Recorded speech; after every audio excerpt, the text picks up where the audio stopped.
Hey guys, EckhartsLadder here with another episode of Star Wars Top 5, the series where I count down the top 5 of something in the Star Wars universe, whether that's Jedi, starfighters, or anything else. And today we're looking at the top 5 starfighters used by the Confederacy during the Clone Wars. As always, if you have an idea for a future Star Wars Top 5, please put it down in the comments, and also I'll put a link to my Top 5 playlist where you can check out past episodes. Earlier today, I also uploaded my reaction to the Star Wars Battlefront 2 trailer, so if you want to check that out, there will also be a link in the description. So today we're looking at, as I said, the top 5 Confederate starships. And when I say starships, I mean like the individual starfighters, and we're going to look at Star Wars Legends because I'm a big fan of the old Clone Wars TV show. Now, with that being said, let's get right into the list. And number 5 is a ship that I'm sure most of you are very familiar with, and it's the Droid Starfighter, sometimes called the Vulture class starfighter. Now, this ship is interesting because, as the name would suggest,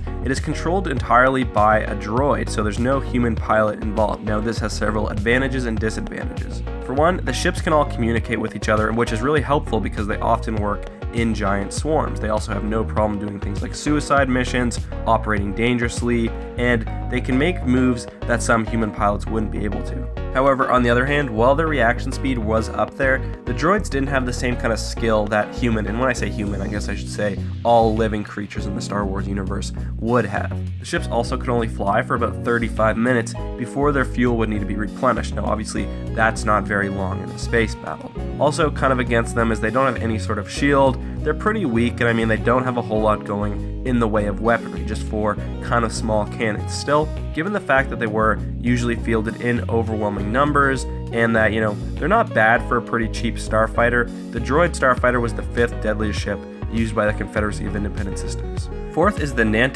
class Territorial Defense Starfighter, as you probably know it, the Geonosian Starfighter. Now, I find the ship to be really interesting because it's super specialized. It's meant only for pilots that are Geonosian. And because it's so highly tuned to the individual needs of the species, it can really operate effectively in ways that other starfighters can't. For example, Geonosians are incredibly flexible, so the control scheme makes use of that flexibility. Geonosians can also somehow use their sense of smell to fly the craft, which is pretty strange but also impressive.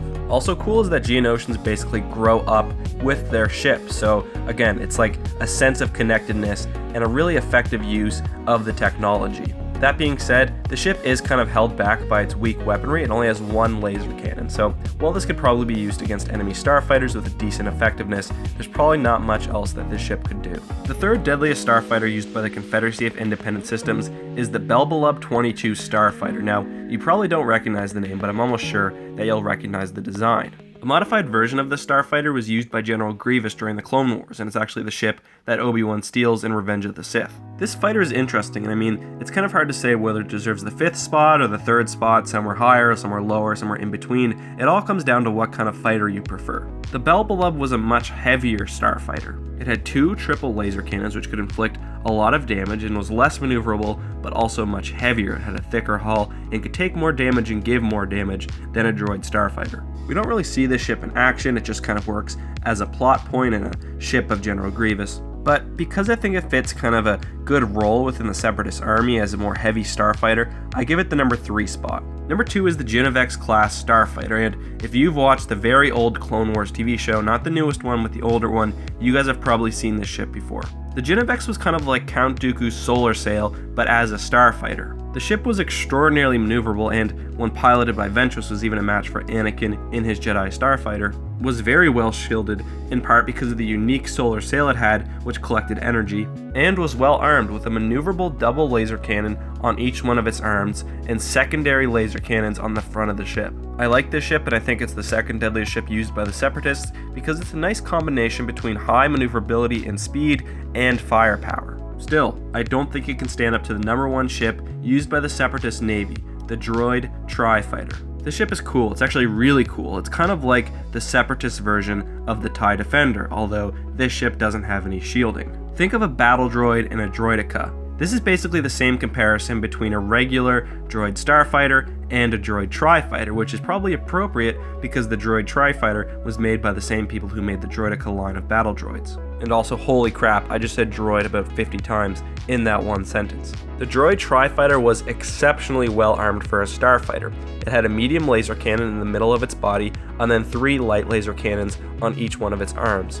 On top of that, it also made use of a missile launcher and could launch deadly buzz droids. You'd think that a ship armed like this was meant to be some sort of heavy bomber or some sort of escort ship, but that's actually not the case. The Droid Starfighter was meant to be an air superiority fighter. It was meant to take on other enemy starfighters, and it did so incredibly effectively. The ship was as fast as most Republic starfighters, and due to the presence of 3 engines, was especially maneuverable. And I mean, although this ship was relatively bulky, it had a pretty small combat profile that, combined with its speed, made it pretty difficult to hit. And I mean, we see how much damage just a few of these starfighters can do during the Battle of Coruscant, where they decimate ARC-170 starfighters. And I mean, especially when combined with their buzz droids, these ships are incredibly versatile, deadly, and in my mind, the best ship used by the Separatist Navy during the Clone Wars. Anyways guys, that is today's list. As always, let me know in the comments what you thought, if I missed something, if I made a mistake, and of course, what you want to see counted down in the next video.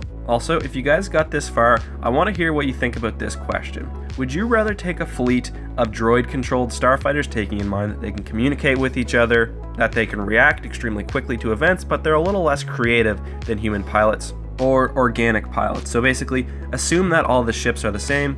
Do you want the starfighters being controlled by droids or by pilots? Let me know down in the comments. Anyways guys, once again, thank you so much for watching. May the Force be with you.